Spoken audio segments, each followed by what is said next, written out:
एकदम से लोग सोचते हैं से शादी हो गया तो मेरे ही हो गए, हम लोग पोस पाल के मतलब वो कर दिए, शादी करने के बाद मेरे ही हो गए, तो ऐसा थोड़े होता है। इसीलिए तो ईश्वर ने भी हमें वो वरदान दिया है कि हम जन्म दे सकते हैं, लड़के जन्म नहीं दे सकते। क्या पड़तर कोई कर सकता है? बेटी का जगह पर बेटा नहीं होगा, बेटी में धन धर्म दोनों जाए। बेटी की विदाई भी और बेटे की यदि विदाई हो तो वो भी कष्टदायक हो। सुना हो जाता है, घर तो ऐसा सुना हो जाता है, ऐसा लगता है जैसे मेरे गोद से कुछ छीन कर ले गए। बेटी का दर्द बेटिए वाला समझता है, सब कोई नहीं समझता। नमस्कार, आप देख रहे हैं DSD न्यूज़ और मैं हूं आपके साथ शालिनी सिंह। जरा सोचिए, अगर ऐसा कानून लागू हो जिसमें लड़कियों की विदाई ना होकर लड़कों की विदाई हो तो आप क्या करेंगे? आपका भी दिमाग चकरिया गया ना? चलिए ऐसे ही चटपटे सवालों से लोगों से पूछेंगे कि उन लोगों का क्या कहना है। तो मैम, आपका गुड नेम? नीतू कर्ण। मैम, अगर ऐसा कानून लागू हो जिसमें लड़कियों की विदाई ना होकर लड़कों की विदाई हो और आपको आपका मायका भी ना छोड़ना पड़े। देखिए, अपने लिए यदि फील करूं तब तो बहुत अच्छा है ना, बहुत अच्छा है कि मुझे विदा होकर नहीं जाना पड़ता। ठीक है, ये अच्छा लग रहा है। बट अब जिस समय में मैं आ चुकी हूँ, मैं एक माँ हूँ, ठीक है, तो अब मेरे लिए बेटी की विदाई भी और बेटे की यदि विदाई हो तो वो भी कष्टदायक होगा। इसलिए मेरे ख्याल से बेटी की विदाई तो होती ही है, लेकिन ये है कि बेटियों में क्षमता होती है एक साथ दो घरों को संभाल लेने की, पेशेंस होता है, तो वो कर सकती हैं, बट लड़के नहीं कर पाएंगे। सच्चाई यही है, जबकि ये नहीं होना चाहिए। ठीक है, ये नहीं होना चाहिए। हमारा ससुराल भी घर होना चाहिए और मायका भी घर होना चाहिए। अभी सरकार इतना रूल और कानून बना दिए हुए हैं कि हमारे लिए जैसे सास ससुर मस्ट रखते हैं उनका देखभाल करना, वैसे ही माँ बाप का भी ध्यान रखना हमारा कर्तव्य बनता है। कहीं अधिकार देते हैं तो कहीं कर्तव्य भी पूरा करना होता है। तो अब लड़का और लड़की में कोई अंतर नहीं है, ठीक है, लेकिन एक परंपरा चली आई है, हाँ, तो वो बस होता ही जा रहा है। अब यदि थोड़ा सा सोच के देखिए कि यदि लड़की भी विदा ना हो और लड़का तो हो ही नहीं सकता, क्योंकि उसमें पेशेंस नहीं होता है ना, वो पेशेंस नहीं होता, वो नहीं कर पाएगा। हाँ, कोई कोई ऐसा है जो अब वैसा कर्तव्य पूरा करता है, लेकिन अधिकतर संख्या वैसे लड़कों की नहीं है। इसीलिए तो ईश्वर ने भी हमें वो वरदान दिया है कि हम जन्म दे सकते हैं, लड़के जन्म नहीं दे सकते।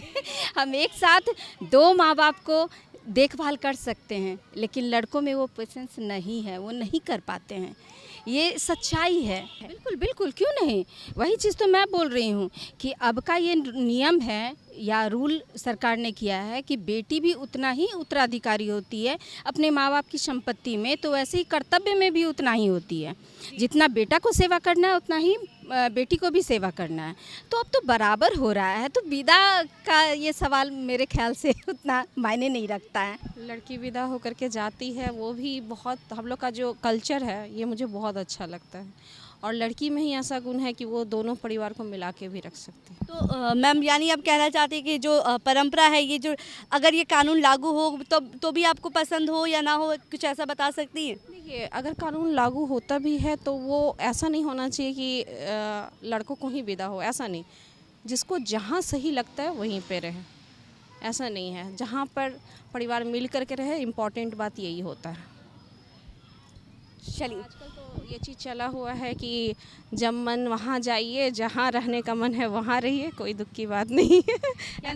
यानी अब के जनरेशन, लड़की भी अब विदा होती है तो खुश होके विदा होती है कि मैं अपने घर जा रही हूँ। यानी ऐसा भी अब जनरेशन आ गया है कि अब लोग अपने माता पिता से यानी कि ससुराल विदाई हंसते हंसते भी जाते हैं। हंसते हंसते जाते हैं भाई, हंसते हंसते विदा होकर के जाते हैं और दोनों परिवार मिल कर के ही रहते हैं। अब जैसे सास ससुर भी समझते हैं कि मेरी बेटी है और उधर से भी वो बेटी ही रहती है, ऐसा कुछ नहीं। एक तरफा कोई रिश्ता नहीं निभाया जाता है। अब बहुत अच्छा है। अब मुझे लगता है कि नहीं, अब जो समय आ गया है, अब सब कुछ समझते हैं कि बेटी नहीं, बहू नहीं, बेटी है, तो फिर क्यों रोएगी, क्यों रोएगी लड़की, जब दोनों जगह उसको प्यार, वही माँ, इधर भी माँ बाप मिले उधर भी माँ बाप मिले, तो जब दोनों जगह हमको मिल गए तो रो करके क्यों जाना, दोनों रिलेशन निभाना है प्यार से। मैम, अगर ऐसा कानून लागू हो जाए जिसमें लड़कियों की जगह लड़के विदाई होकर आए, तो आप इस पर क्या कहेंगे? बेटी का पड़तर कोई कर सकता है? बेटी का जगह पर बेटा नहीं होगा। बेटी में धन धर्म दोनों जाता है। अपना घर खाली करके दूसरे के घर भरते हैं। जी। ठीक है ना। उसे बेटी का दर्द बेटिए वाला समझता है, सब कोई नहीं समझ सकता है। बेटी का दर्द सब कोई बेटा वाला नहीं समझता है। अगर बेटा वाला समझे तो दहेज के कोई डिमांड न करे। हैं? बेटा वाला भी पढ़ा लिखा रखा है, बेटी वाला भी पढ़ाता है दिखाता है। पढ़ा लिखा के पोस पाल के धन दौलत देकर तब विदाई करना हो जाता है। घर तो ऐसा सुना हो जाता है, ऐसा लगता है जैसे मेरे गोद से कुछ छीन कर ले गया, ऐसे लगता है। लेकिन सब कोई नहीं समझ पाता है ना। जिसको बेटी नहीं है वो थोड़े समझेगा। तो माता पिता कर छोड़ कर ससुराल वाला के घर भरते हैं।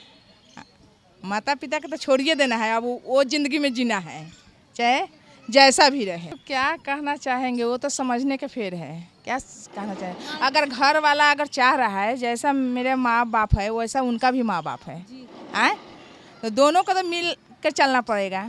अब एकदम से लोग सोचते हैं से शादी हो गया तो मेरे ही हो गए, हम लोग पोस पाल के मतलब वो कर दिए, शादी करने के बाद मेरे ही हो गए, तो ऐसा थोड़े होता है। तो आपने सुना लोगों ने क्या अपना पक्ष रखा है। किसी ने कहा कि लड़कियों पे वो क्षमता होती है दोनों घरों को संभालने का। तो खैर इसी के साथ आप हमारे साथ ऐसी चटपटे सवालों के साथ जुड़े रहे और देखते रहे द एसडी न्यूज़। धन्यवाद।